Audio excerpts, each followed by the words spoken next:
చందమామ కథలు. గండు పిల్లి కాపు. పూర్వం ఒక రాజుకు నలుగురు కొడుకులు ఉండేవారు. వాళ్ళు నలుగురు ఎప్పుడూ అంతఃపురంలోనే కాలక్షేపం చేయడం రాజుగారికి నచ్చలేదు. కొత్త అనుభవాలు కలిగితేనే గాని ప్రపంచ జ్ఞానం కలదని ఆయన నమ్మకం. అందుచేత ఒకరోజు రాత్రి జట్లుగా చదరంగం ఆడుతున్న తన కొడుకులతో, అస్తమానము ఈ కోటలోనే కూర్చున్న నాకు ప్రపంచపు వింతలేమీ తెలియడం లేదు. మీరు నలుగురు వెళ్ళి 4 వింతలు చూసి నాకు వచ్చి చెప్పండి, సంతోషిస్తాను అన్నాడు. మర్నాడు చీకటితోనే నలుగురు రాజకుమారులు 4 గుర్రాలెక్కి బయలుదేరారు. వాళ్ళు నగరం దాటి అడవి చేరగానే పెద్దవాడు, నలుగురము 4 వైపులకు వెళ్ళి కనబడిన వింతలు చూసి వచ్చి నాన్నకి చెబుతాం అని ఉత్తర దిక్కుగా వెళ్ళిపోయాడు. పెద్దవాడు వెళ్ళిపోయాక రెండో వాడికి ఒక సందేహం వచ్చింది. ఒంటరిగా వెళ్ళిన అన్నకు ఏదైనా ప్రమాదం సంభవిస్తే ఎవరు ఆదుకుంటారు? ఇలా అనుకుని వాడు కూడా ఉత్తరంగానే బయలుదేరాడు. పెద్దవాళ్ళిద్దరూ ఉత్తరంగా వెళ్ళారు కదా అని మూడోవాడు కూడా అదే దారి పట్టాడు. వాడికి కొంచెం వెనక్గా 4వ వాడు కూడా పెద్దవాళ్ళు ముగ్గురు వెళ్ళిన దారినే బయలుదేరాడు. పెద్దవాడు చీకటి పడేదాకా ప్రయాణించి ఒక నది ఒడ్డు చేరుకున్నాడు. నదిని ఆనుకొని ఒక కొండ ఉన్నది. ఆ కొండ మీద ఒక పాడుబడిన ఇల్లు ఉన్నది. పెద్దవాడు ఆ రాత్రి ఆ ఇంట్లో గడప నిశ్చయించి గుర్రాన్ని కిందనే వదిలేసి కొండ ఎక్కాడు. కొండ మీద ఉన్న పాడుబడిన ఇల్లు విశాలంగానే ఉన్నది. ఇంటి గుమ్మంలో ఒక నల్లటి గండు పిల్లి కూర్చుని ఉన్నది.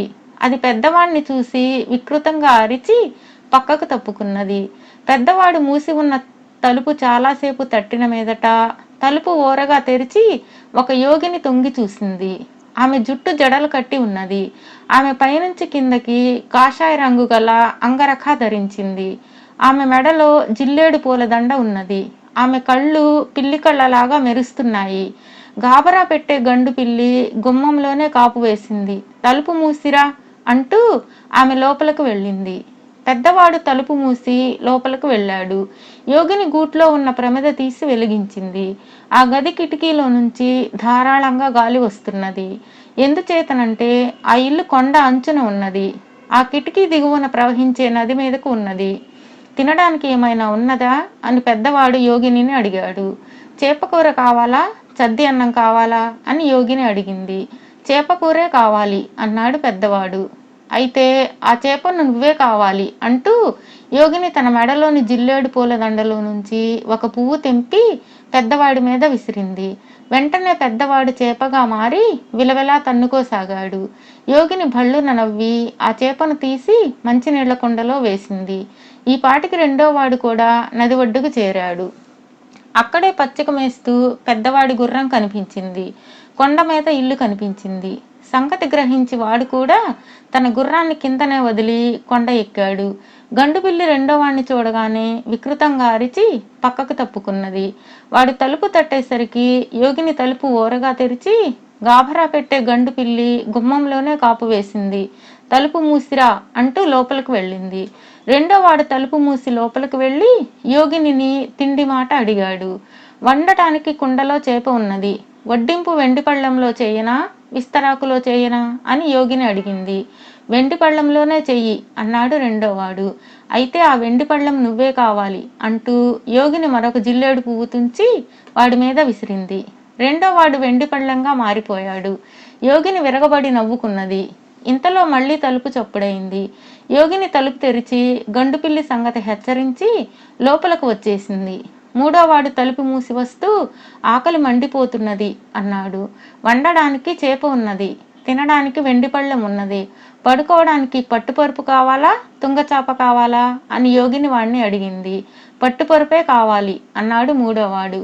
యోగిని వాణ్ణి పట్టుపరుపుగా మార్చేసి వంట పని ప్రారంభించడంలో నిమగ్నురాలైంది. ఆఖరివాడు నది ఒడ్డున వేస్తున్న గుర్రాలను, కొండ మీద ఇంటిని చూసి తన అన్నలు అక్కడ ఉంటారనుకుని కొండ ఎక్కాడు. గుమ్మంలో కూర్చుని ఉన్న గండు పిల్లి వాణ్ణి చూసి భయంకరంగా అరిచి పక్కకు తప్పుకున్నది. వాడు తలుపు తట్టగానే యోగిని వచ్చి తలుపు తెరిచింది. వాడి యోగిని, మా అన్నలు ముగ్గురు ఇక్కడికి వచ్చారు, కనబడరేం అని అడిగాడు. ఆ పాడుబిడ్డ ఇంటిని, ఆ యోగిని చూస్తుంటే వాడికి అనుమానం వేసింది. యోగిని మొహం చిట్లించి, దారిపోయే దానయ్యల సంగతి నాకేం తెలుస్తుంది, లోపలికి రావాలని ఉంటే తలుపు మూసిరా, గుమ్మంలోనే గండుపిల్లి తిష్ట వేసింది అని లోపలికి వెళ్ళింది. 4వ వాడికి యోగిని ప్రవర్తన చూసి అనుమానం మరింత బలపడింది. వాడు తన నడుముకు కట్టుకున్న పైబట్ట విప్పి దానితో గండుపిల్లిని వడిసి పట్టుకుని చంకలో పెట్టుకుని తలుపు మూసి లోపలికి వచ్చాడు. వాడు గదిలోకి రాగానే కుండలోని చేప ఎగిరెగిరి పడింది. కుండ పక్కనే ఉన్న పళ్ళెం మీద, పట్టుపరుపు మీద జిల్లేడు పూలు కనిపించాయి. వాడి అనుమానం మరింత హెచ్చయింది. వాడు ఏమీ మాట్లాడకపోయేసరికి యోగిని, కుండలో చేప ఉన్నది, వండనా అని అడిగింది. చేప ఎందుకు, చంకలో ఆహారం ఉన్నది అన్నాడు వాడు.